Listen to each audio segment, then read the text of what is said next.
So welcome everyone. My name is Frederick Winsness and I'm with NetHope and with the NetHope Solutions Center webinar series. We are very pleased to welcome everyone to our fourth No Lost Generation Tech Task Force webinar.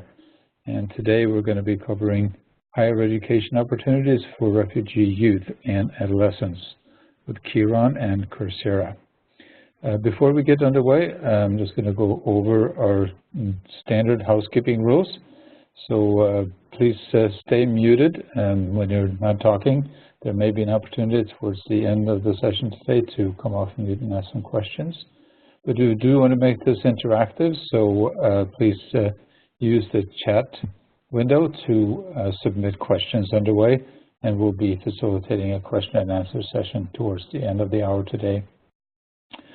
We will be asking you to fill out a webinar satisfaction poll, and we'll get that up and running 2 or 3 minutes before we close out the webinar. And we are recording the session today, and you should be looking for an email with the recording and the presentation materials that will be posted on the NetHope Solutions Center. And that should be going out a day or two after the webinar. So I'm very pleased to introduce Leila Toplik. She is with NetHope, and she is our assigned resource towards the No Lost Generation Tech Task Force. And she will introduce Sonia and Rebecca from Kiron and Coursera, respectively. So, Leila? Good morning.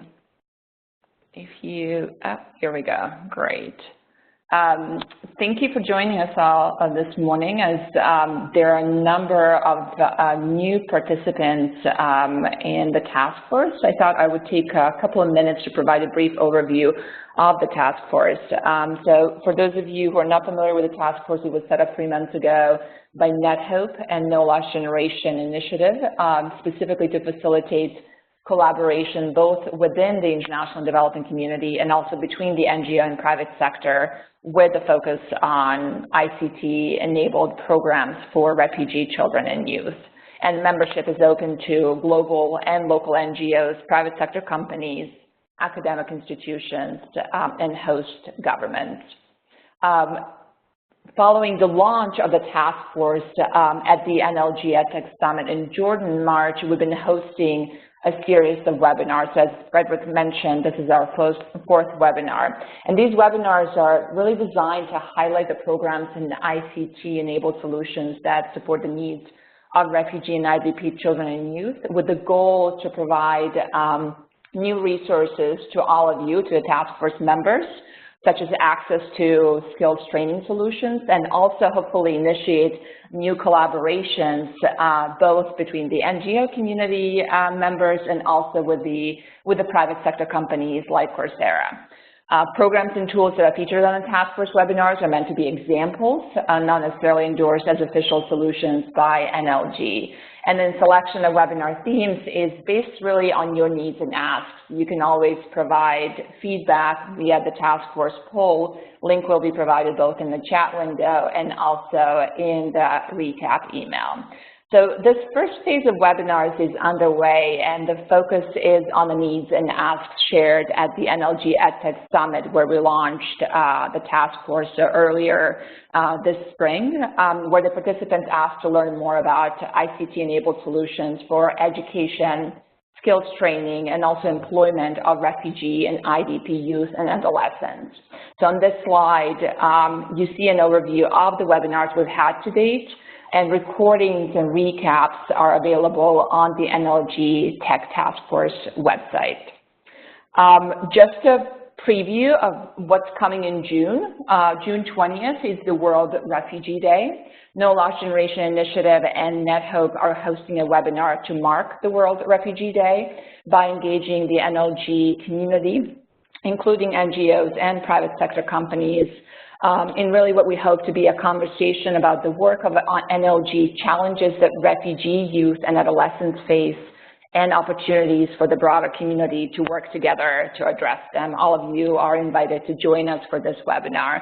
And on the webinar, you will hear from NLG partner organizations like UNICEF, World Vision, Save the Children, and most importantly, you will also hear from refugee youth. Invitation is coming in the next couple of days.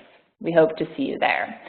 Now it's my pleasure to welcome Sanya Santor, Head of the International Academics at Kiron, and Rebecca Tabor, Head of Government and Nonprofit Partnerships at Coursera. Sanya and Rebecca will provide an overview of a collaboration between Kiron and Coursera, specifically on higher education for refugees. So in this webinar, you can expect to hear about Kiron's program design for higher education, including the infrastructure, people, services. In fact, Sanya will be doing a demo. You will also hear about the role of EdTech solutions like Coursera in supporting refugee education and skills training. We are giving the focus of the Tech Task Force and the cross-sector collaboration. We'll talk about what does it take to have a successful NGO private sector partnership, and then do pay attention to all of the resources that are available to you, the task force members, such as access to about 1,800 Coursera courses and the opportunities to partner with Coursera and Kiron. Now I'll hand it over to Sanya, and then we'll have an opportunity to engage during the quick Q&A. Sanya. Thank you so much, Leila. Thank you so much for having us. It's my pleasure, together with Rebecca, to share our experiencing and how we are using technology to provide access to higher education for refugees, youth, and adolescents.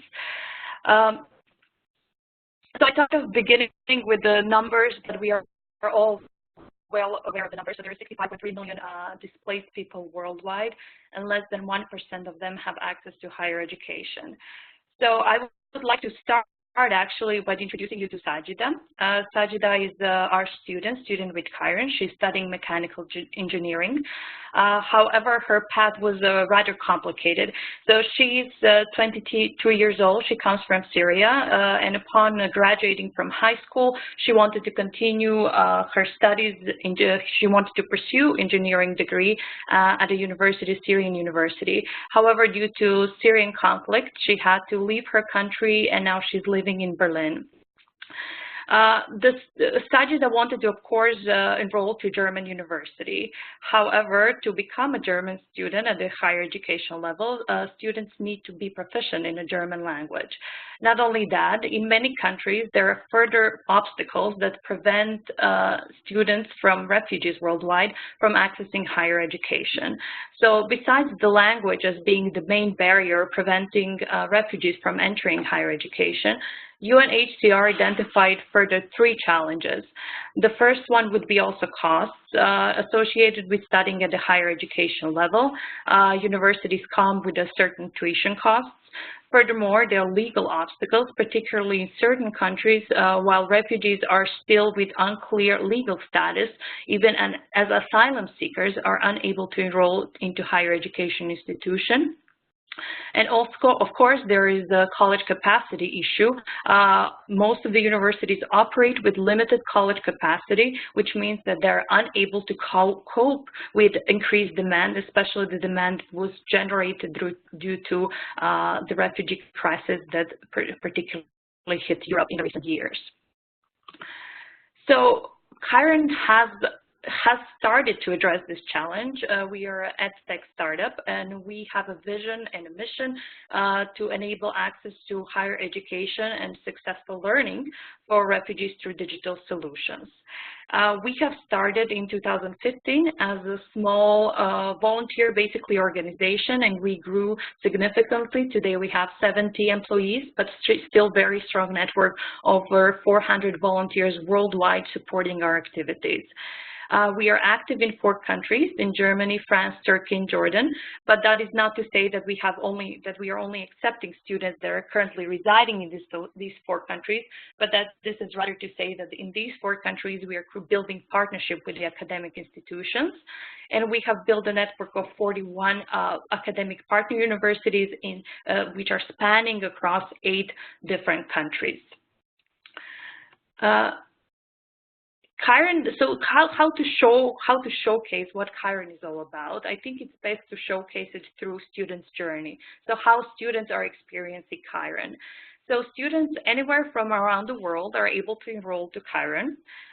They're spending up to 2 years taking online courses, massive open online courses or MOOCs, such as the ones provided by Coursera.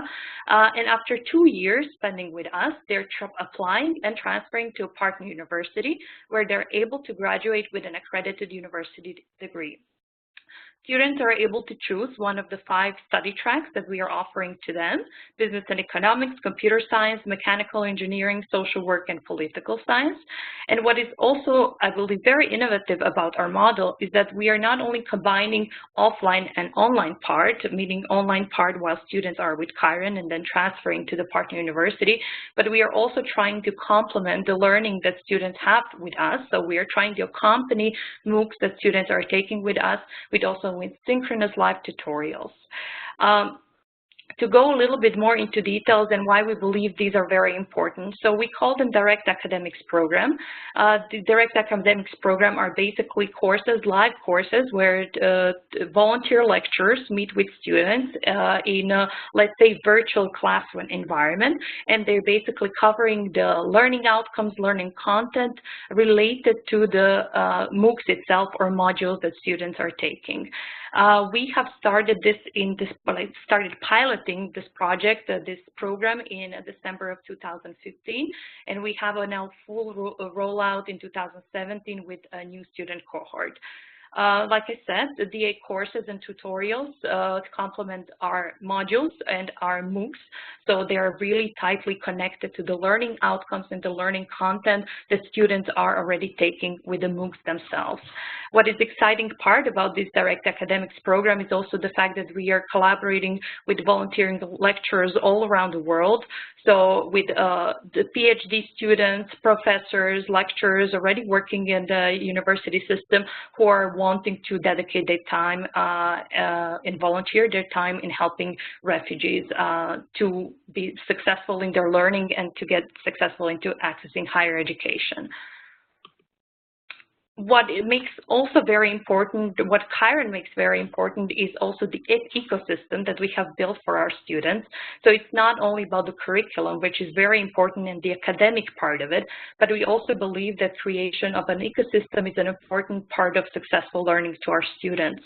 So we have built a huge plethora of services, such as mentoring program, which is mainly focused on providing study guidance and career guidance by experienced professionals from the field to our students.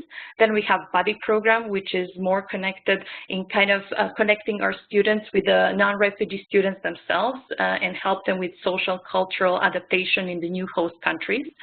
Then we have psychosocial counseling, which is provided to all of our students should they need it. Of course, many of our students have went to quite traumatic experience fleeing their countries, or they already have a lot of challenges dealing in the new countries. So therefore, we are providing psychosocial counseling for any student in need. We have a university transfer guidance that helps our students successfully transfer to the partner university. Study centers, which I will go a little bit into details later on, forum and help desk, and I believe all these latter elements will be better explained once I showcase in a more demo version how our students experiencing Kiron. So like I said, we are using a scalable digital solution, and we believe these solutions are really the key to serving refugees, and this technology is accessible from anywhere around the world at any time. So I will now share the screen and showcase how students are experiencing our technological educational platform. Okay, I will put it full screen, so I think it will be better to see. So this is Kiron Campus. This is the educational platform that we have built for our students. I have, of course, enrolled as a test account, but this is, for example, what a student in mechanical engineering, for example, what Sajida would see as a student at Kiron. Here we have modules, for example, physics module or general chemistry chemistry modules. So these are modules are made of MOOCs. MOOCs that are modules are clustered made out of MOOCs, which are created kind of in a meaningful units following certain learning outcomes and learning content. For example, to also add, every module carries different credit point size, so they're smaller and larger, ranging from 3 credit point to 9 credit point sizes. For example, if a student wants to take a physics course, a physics module, perhaps the student might be interested in mechanics, motion, forces, and energy. Once clicked here, for example, student would be able to see, okay, this is a university course offered by University of South Wales and provided by Coursera.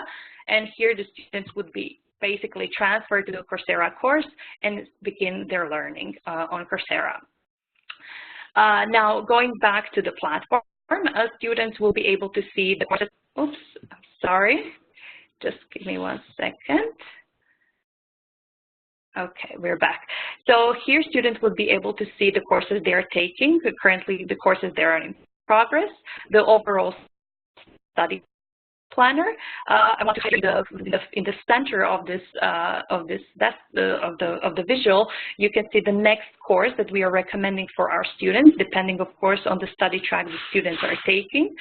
These courses are recommended based on the next available starting date, and of course, they make logical sense in terms of the learning outcomes and learning content, so they follow a certain logic for students to progress through modules.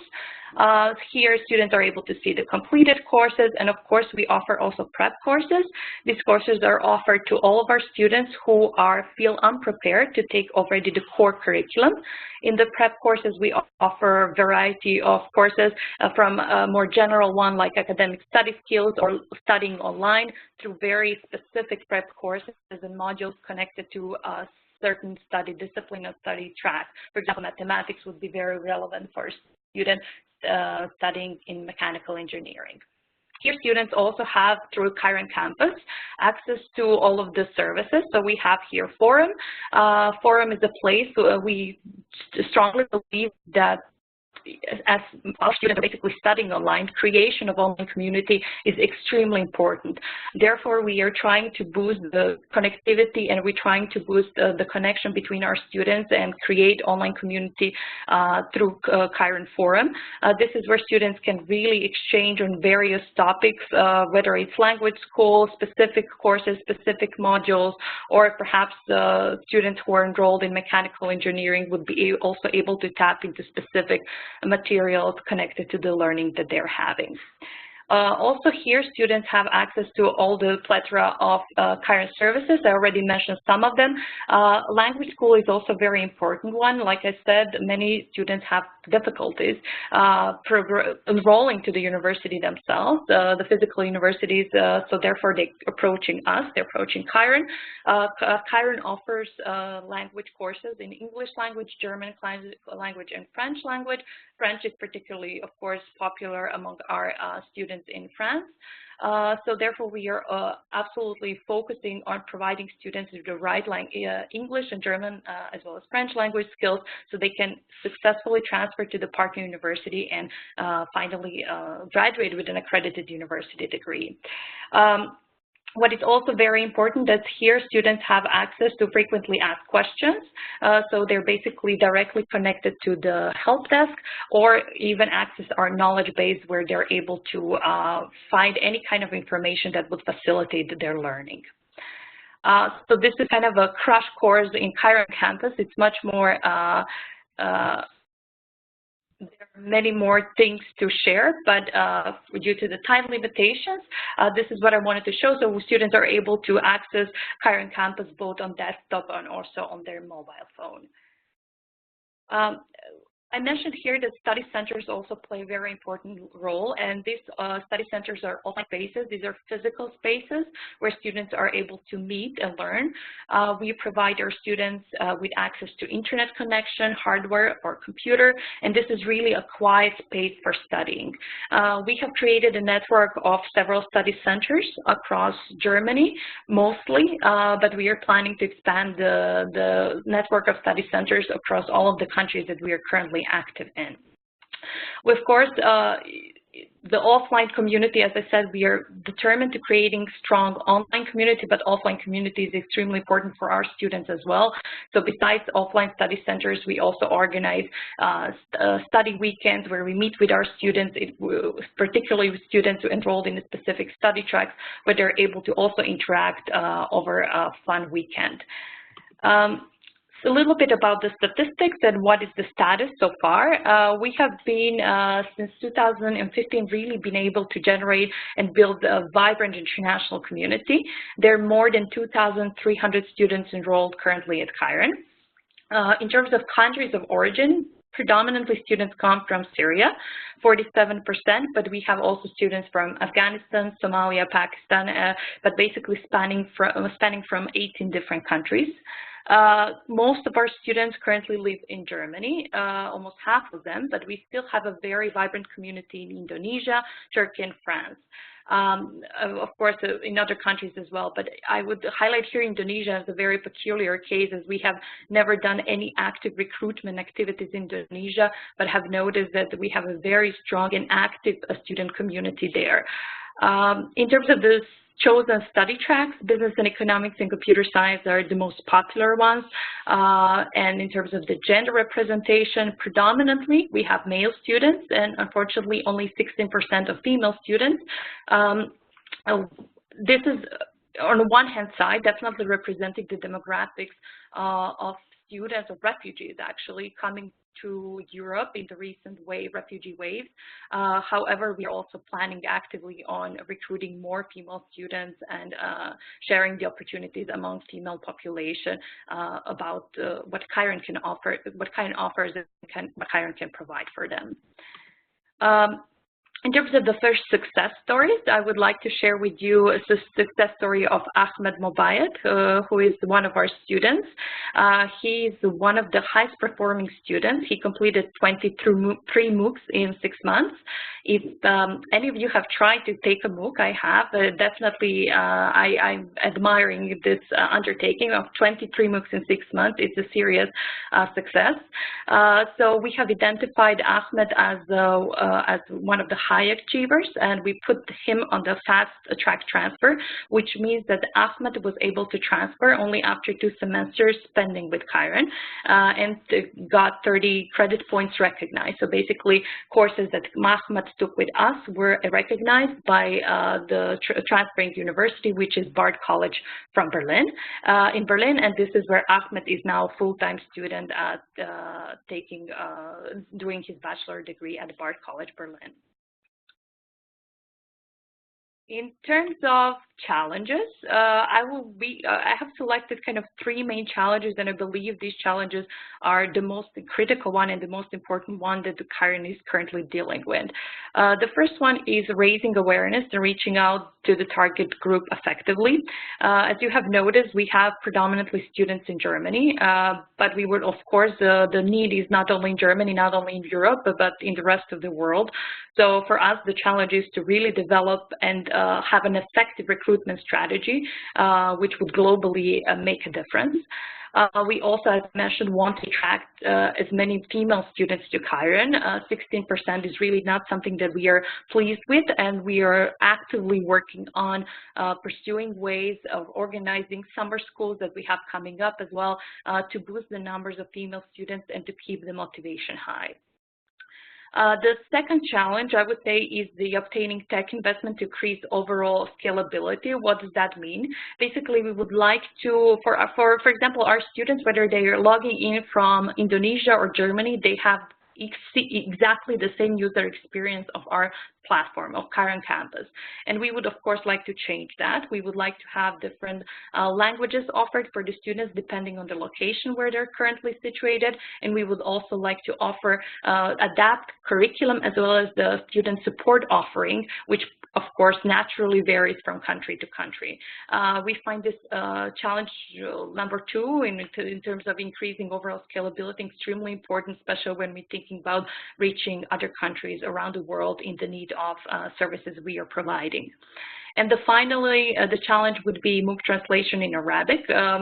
which is actually a challenge we are happily and successfully addressing with Coursera, and I will touch upon this in a moment. But what makes this very relevant for us is that we have noticed, particularly for our students currently studying in Jordan and Turkey, which actually reflects the demographics, the general demographics of the population, refugee population there.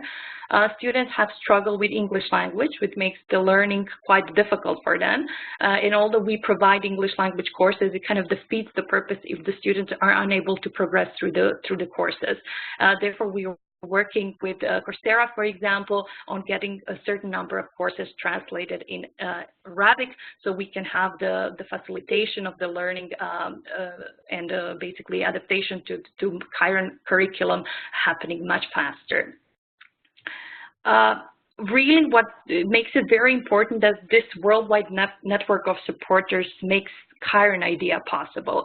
We're an NGO, we are an edtech startup, but we are still kind of embedded between the private and public sector. So we are tightly collaborating with universities, corporate, foundation, government. For example, German government has been a great supporter of our work. Google or Volkswagen have also been active in supporting us.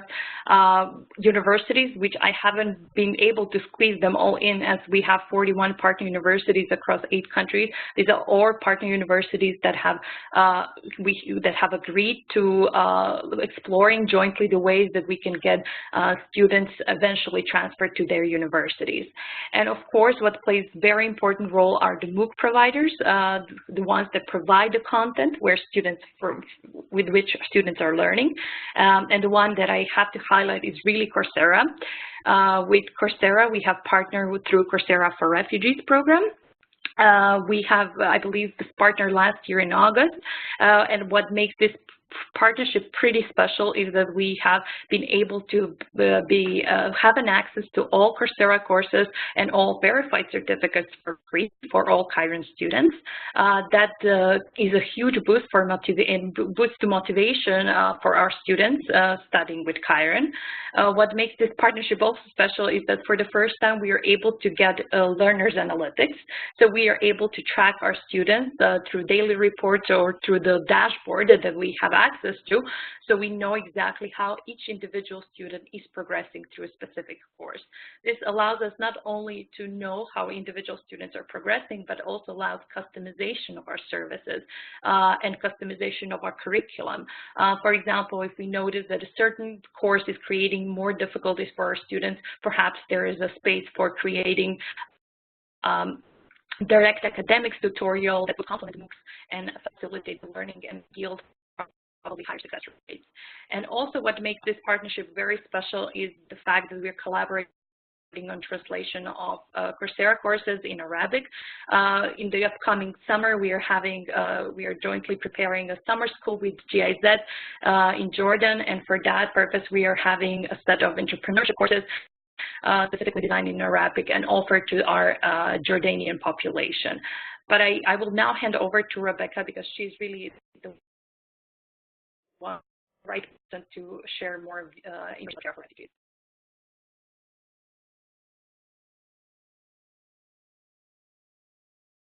Great. Thank you so much, Sonia, for that terrific overview. And I see that there are lots of questions in the bottom right corner of the webinar right now. So what I'm going to do is I'm just going to take a few minutes to tell you a little bit about Coursera, Coursera for Refugees, our Kiron partnership, and how we can work together, but really with the goal that we can open this up to a discussion with your terrific questions. So Coursera's mission is similar to the work that all of us here are really focused on, that we envision a world where anyone, anywhere can transform their life by accessing the world's best learning experience. Coursera was founded a little over 5 years ago when 2 computer science professors at Stanford put their college course online and made it open and accessible to the world. In that first run, tens of thousands of students signed up, and they realized there was a tremendous opportunity to help bring world-class education to people who otherwise wouldn't have access. So 5 years later, Coursera is the largest online education provider in the world. We have over 24 million registered learners, 3/4 of whom are actually outside of the United States, and over 2,000 courses in key areas like business, computer science, data science, language learning, and many others. So our models, we work with over 140 top universities and now a few top companies as well to create courses in an online format that are available on your desktop, tablet, or phone in an asynchronous learning environment. While we have over 24 million learners at Coursera, we're still actually a pretty small company. So here's a picture of the 200 or so employees at Coursera at one of our Makeathons. So twice a year, we take an entire week off of our normal work, and employees get to work on projects that they're passionate about to improve the world or improve Coursera in some meaningful way.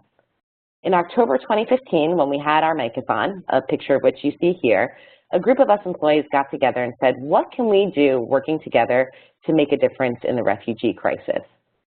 We knew that we had several hundred refugees who had actually found us organically, shared their stories with us, told us what an impact we were having, but we realized that as a technology company based in Silicon Valley, there was only so much we could do to help the many millions who are currently displaced.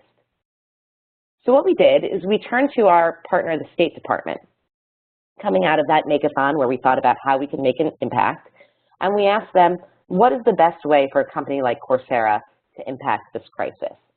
And together with the State Department, we came up with the idea of Coursera for Refugees, an effort focused not on us reaching refugees directly, but on working with the many nonprofits and NGOs that are in touch with refugees to support their important work. So what Coursera for Refugees is it's a group financial aid offering for nonprofits and NGOs to enable them access to Coursera's coursework and certificates at no cost for the refugees they serve, as well as a community where they can connect with each other, and all of the administrative and enterprise features needed to successfully track refugees' success. So again, Coursera for Refugees are those three things. It's giving the refugees served by nonprofits unlimited free access to our coursework and certificates from top universities. It's creating an online portal where nonprofits can connect with each other. And it's giving our nonprofit partners the administrative features to communicate with and track the refugees they serve. These are features that normally we're using with companies and governments around the world that, again, are being made available at no cost to nonprofits serving refugees. So we launched last year on World Refugee Day with the State Department. That previous slide shows a clip of some of the press attention we received. And we're thrilled that now we have over 30 nonprofits and NGOs that we're working with, some of whom you can see on the slide in front of you. So with these nonprofits and NGOs, we really work closely with them to figure out how can they best use the resource that Coursera is in their existing programs. You heard a little bit about Kiron's approach. We have many other nonprofits that are using approaches anywhere from simply emailing the thousands of refugees they serve with access to their Coursera accounts where they can access free education, to partners like the State Department that are running small facilitated learning communities of 20 to 25 people who come together once or twice a week to take a specific course.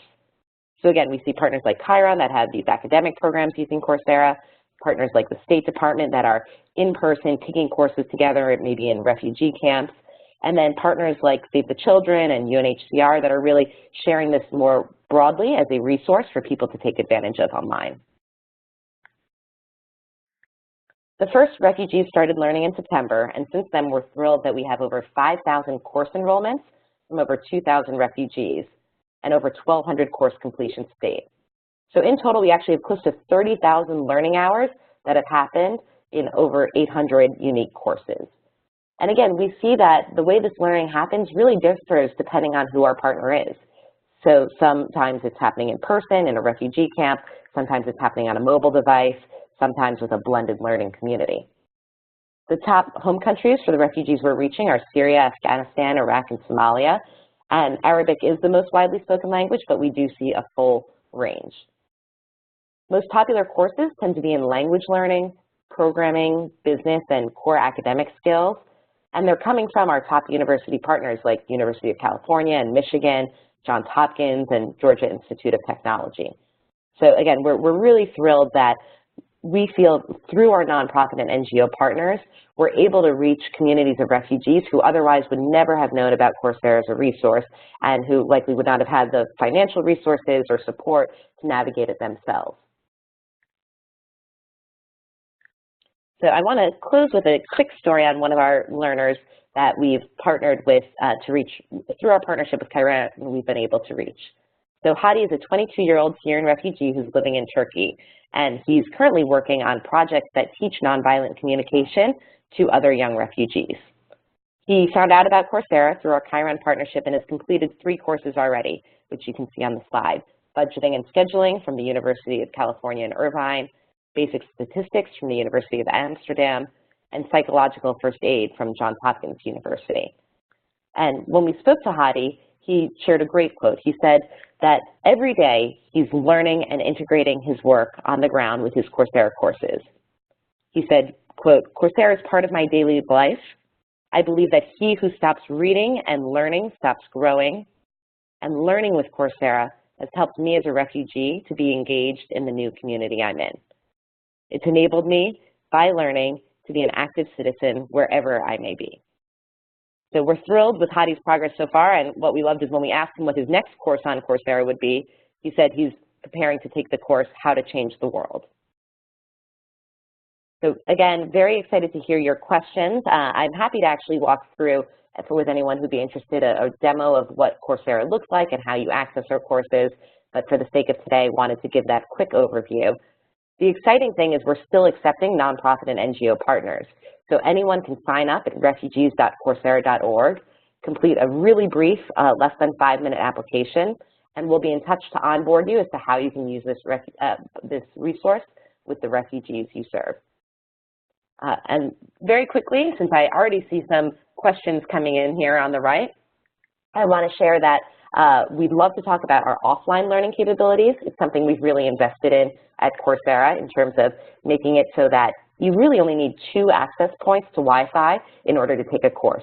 At the beginning, to download all of the course lectures and materials and readings and assignments, and at the end, when you've completed the assignments, to upload your work and earn your certificate.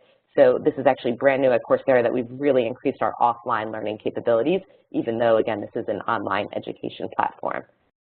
We also have been working, as Sonia said, to provide more and more languages and subtitles. We have over 35 languages on Coursera right now, primarily Spanish, English, German, and French, but we're working to subtitle over 100 courses in Arabic, and many of those will be coming online in just a few weeks. And lastly, we always get asked, so is Coursera only for higher education? And really, anyone 13 and up can succeed in Coursera courses, and we see them used for students who are finishing secondary education, going to and through higher education, and probably predominantly for individuals who are looking for skills to succeed in the workforce. All right, with that said, I'll wrap up and turn it over to Leila to moderate our questions. Great. Thank you so much, Sonia and Rebecca, for a very informative presentation of your collaboration. As you could see from the chat window, we have a number of questions, both about the technology solutions, the partnerships, and obviously a lot of interest in collaborating and partnering with you. So Frederick will take us through the Q&A for the next few minutes, and if there is time, Rebecca, we could do a quick demo at the end before the poll. Frederick, over to you. Great. Yeah, thank you very much, everyone, for submitting all the questions. I'm not 100% sure we're going to have time to answer them all. We'll see. If we don't, we'll work with the presenters today to generate a question and answer document that we'll post later on. But I'll take them not necessarily in exactly the order they came in. There were some general questions that came in kind of down the list a little bit. But so the first question I think is appropriate is, how do refugee students find out about Kiron? Thank you for the question. So we do have several outreach strategies that we are using. What we have been using quite actively in Germany is particularly German higher education system has introduced something which they call Gasthörer program, which is basically enabling refugee students to only audit the courses, on-campus courses, however, without an opportunity to gain credit for that. So we are also reaching out to those partner universities, to those universities universities who have this program in place, so we can tap into their network of students they have on their campuses. We have been visiting quite a lot of refugee centers across Germany.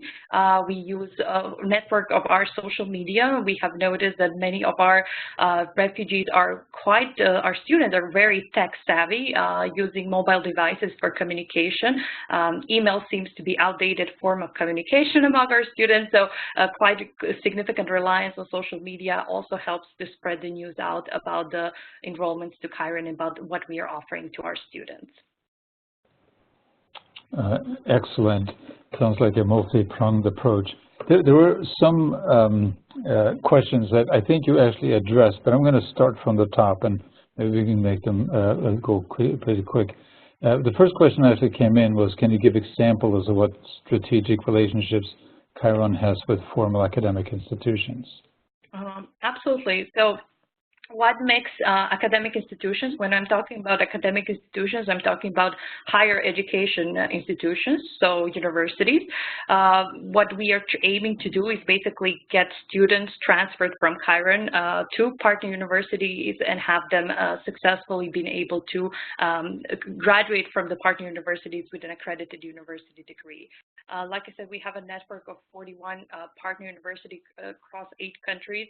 Predominantly, our partners are in Germany, but we do have a lot of partners around the world, in Malaysia, in the UK, in France, Turkey, Jordan, so really spanning from a variety of countries. What we have started to reaching out to also universities, open distance universities, as we have, as I mentioned, a lot of students studying currently outside of our focus countries, so outside of Germany, Turkey, Jordan, and France, for example, students in Indonesia. So we're trying to enable for them access to higher education by basically using similar models, so students would spend ideally 2 years with Kiron and then transfer to the open distance university, where they also would be able to graduate with an accredited university degree. Excellent. There were some questions along those lines, and maybe we can maybe reinforce the point a little bit later. There was a lot of questions around accreditation, and is the accreditation directly from Kiron, or is it via the partner academic institutions? So that happens via academic institution. So what we are doing, what we are seeking. So just to very quickly how the process of collaboration looks like, since there was not enough time to go through that. So what we do is, in the first step with the higher education institution, with the university, we sign a memorandum of understanding where we basically intend to collaborate together. In the second step, we agree on the study programs that the partner university is interested to offer to our students. And what in the third step, what we're doing is process called curriculum matching. So we are basically comparing our own core curriculum with the core curriculum of the partner university, and we are trying to match it by selecting ideally Moocs that match the learning outcomes and the content of the partner university itself. We sign and we kind of finalize the formal cooperation through learning agreement, and through learning agreement, basically partner university agrees to the modules and the Moocs essentially that partner university will be able to recognize if students are to transfer to the partner university itself. So this process is, I would say, very individualized. It's not only based on the university, but based on the faculty themselves, as each faculty has an autonomy on which courses are they going to be able to recognize from our offering, basically. Excellent. So the second question actually came in was around where you source your curriculum, and I think again you've addressed this a little bit, but how can academic institutions, universities from around the world participate? So most of our curriculum, like I said, is sourced from Mooc platforms. Coursera is one of the platforms that we are collaborating actively with, but we also collaborate with edX, FutureLearn, and other platforms. Sailor Academy, for example. So we basically use various sources of curriculum, various sources of Moocs to create comprehensive and meaningful curriculum for our students. and this is how we basically organize our curriculum. Partners are able to collaborate with us, other partners are able to collaborate with us, which I think is, I haven't mentioned before, but for example, on Directed Academics program, which is a program that, as I mentioned, accompanies the learning of MOOCs. So we are always in a search for volunteering lecturers from various higher education institutions, universities worldwide, who would like to dedicate their time and volunteer their time in helping and guiding students through learning of the module and of MOOCs. So this is how we are also reaching out to, especially to the academic institutions which are outside of our current focus. Yeah. Very, very good. That's great. So this is something you touched on briefly, but the question directly was, if a student has completed a series of courses online, might they qualify for enrolling into partnering universities on campus? I'm not sure if I understand the question. So if a student as a Kiron student completes the courses, or as non-Kiron student? I probably would be Kiron students in this case, yes. Yeah, I think you talked about an example where somebody had been using your online resources and then it actually transferred onto a university in Germany somewhere. Yes, exactly. Well, that's actually the core of our model, right? So we are encouraging our students to take the courses, take the modules, which are part of the core curriculum in each of these study tracks, and upon completing, let's say ideally 2 years. Why we say 2 years? Because this is also a period where students can also brush up on, for example, German language skills and be able to transfer to a German partner university where, of course, the speaking language will be German. And of course, the essential part of it is the recognition of the courses that students have been taking with us. So I would say that this is what makes our model quite unique, is that we are using the existing materials, existing tools out there, such as MOOCs, and we are kind of putting them, clustering them together in a meaningful curriculum and seeking recognition from the partner university. So basically, students don't have huge gaps. They're not sitting in the camps and waiting for their German or any other language skills to brush up on those language skills to actually be able to study at the partner university, but we provide them the access to higher education already through Kiron, so there is not a huge gap between the formal system. Yeah, there were some questions around translation and also local languages. Are the courses translated into local languages, and do you handle language barriers for questions, mentoring, counseling, etc.? So what we are using are mostly, as I said, massive open online courses. The courses are predominantly offered in English, but we are collaborating on having those courses translated in Arabic in particular, as this is, I would say, the most common spoken language among our students. All of our services are offered either in German or in English. We have also certain services specific to France offered in French, as we have also noticed that our students in France are actually more proficient in French than in English. So we are trying to kind of also cater to them by providing them services, student support services in French. Unfortunately, we are with a limited capacity and aren't able to provide our services in Arabic, which would be ideally, but we do collaborate with a huge network of volunteers. Many of our refugee students are actually volunteers themselves within Kiron, and they're helping us if a student reaches out in Arabic to provide some guidance and some help. Good. The quite simple question came in. Is Kiron open from any country? Yes, Kiron is open for any refugee. So I don't think I've mentioned that, which is actually very important. Refugees don't have to have their legal status officially recognized. So this is a very important element because this is one of the obstacles, as I mentioned, preventing many refugees from accessing higher education. So even as students or even as refugees are still in the process of asylum seeking process, so waiting for the refugee status to be officially recognized, they're still able to enroll, and we accept enrollment from all around the world. So there was a direct question about that. So how can you identify that the student is a refugee, or do you not require that? Oh, we do. We actually do require. We have a set of 8 different documents that we require to showcase, to prove that students are indeed refugees, or that they have, or either they're in the process of seeking refugee status to be officially recognized and legalized. We list all these documents that we accept on our website. These can be either document from UNHCR, or this can be a document by the camp advisor, refugee camp advisor, stating that the person is in fact a refugee. So we try to keep this criteria flexible as possible, but of course keeping in mind that we are only working with refugee populations worldwide. Great. Do students have to pay for accessing Kiron services? No, students bear absolutely no cost. So students can study for free with Kiron.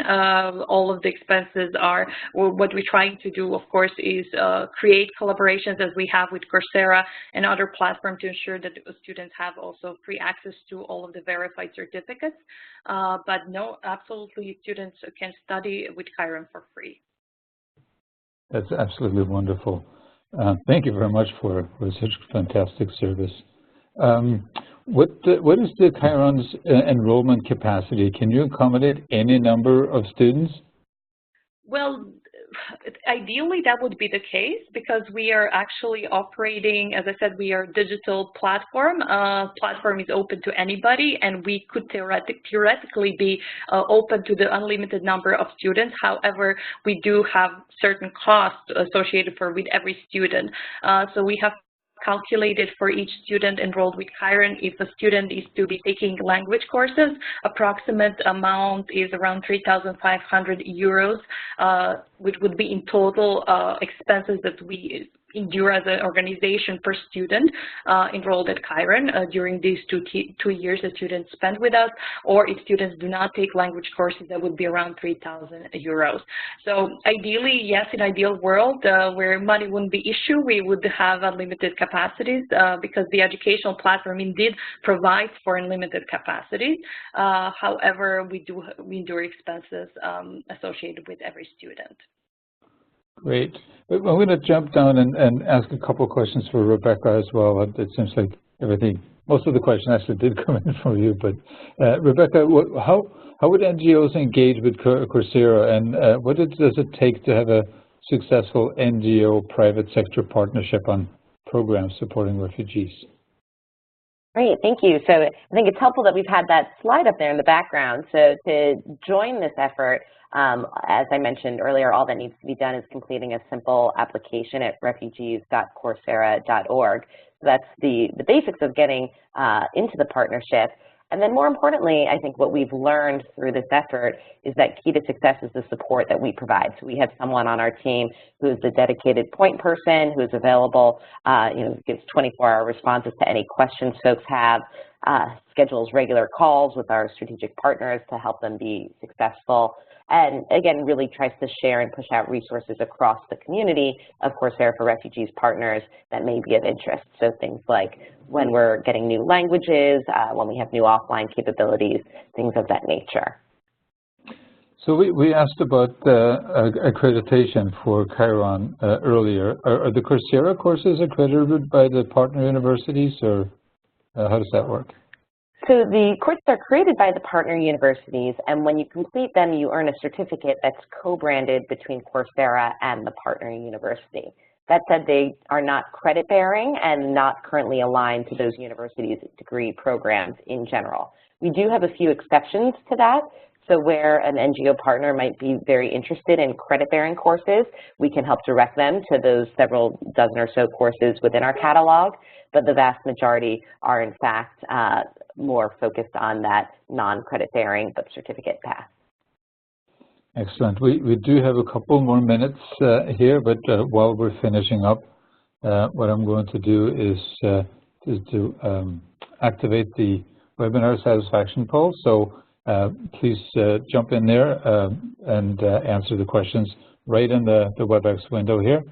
So we certainly appreciate that in order to make this series improved over time. So there are a couple of more Coursera questions. The The question was, do Coursera partner with organizations or universities in West Africa?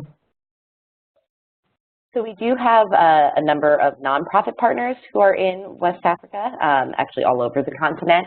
In terms of universities, we partner with the University of Cape Town, but that's our only content creating university in Africa. So again, we have partners who create content, and that's limited to top universities and companies around the world, and then organizations that use our content, and those are really all over, including in West Africa. Fantastic. Do you, there was one question, I'm not sure if I completely grasped, but the question was, let's see, I lost my, yeah, how does Coursera engage with students in other emergencies? Do you, So with our partnership right now, we are actually open to refugees and other displaced people as part of the target population for this offering. We also have a number of different partnerships that support other high-need populations, such as incarcerated students, transitioning service members, opportunity youth. With those partnerships, we tend to look for funding at the front end of the partnership versus with Coursera for Refugees, where we're providing all of the services in kind. Rebecca, I think the question is also, just to be specific, there are man-made disasters, for example, the wars, but there are also slow onset and rapid onset emergencies like famines or hurricanes. And we have a couple of early participants from INEE. They look at the education in all emergencies and how the resources like Coursera and Kiron could be made available to youth and adolescents that are facing all kinds of emergencies. Thank you, Leila, for clarifying that. So our philosophy is that we believe our nonprofit and NGO partners know best how this resource can and should be used. So we are very open to input and feedback on things that we can do to better reach people who could benefit from world-class education. Great. I think we have time for one more last question. It's a fairly relatively simple question for Sonia. Which part of the German government is Kiron working with? So Kiron has been very closely working with the German Ministry of Education and Research, BMBF. We have been a recipient of one of the BMBF grants in the past year. We have been working on professionalization of our services very closely with them. And I think the other branch, very important one, is the Chamber of Industry and Commerce at Germany. Together, we are also working jointly on a project. We are working together on it for a year now already. But I would say the BMBF, so the German Ministry of Education and Research, is our biggest partner in the German government. Fantastic. Well, we're exactly at the top of the hour, and I think we have to close it off here. Sonia and Rebecca, thank you very much for all this information. I'm certainly glad we recorded this and be able to provide this information to people that were not even able to make it today. And I want to thank all the participants today for fantastic, all the questions and the interaction. So, and Leila for producing this series of webinars. It's an important, very, very important work, and these refugees really need everybody's support. So thanks again, everyone, for your efforts here. And to everyone else, have a great rest of your day, and we will be in touch soon. Take care. Bye-bye. Thank you.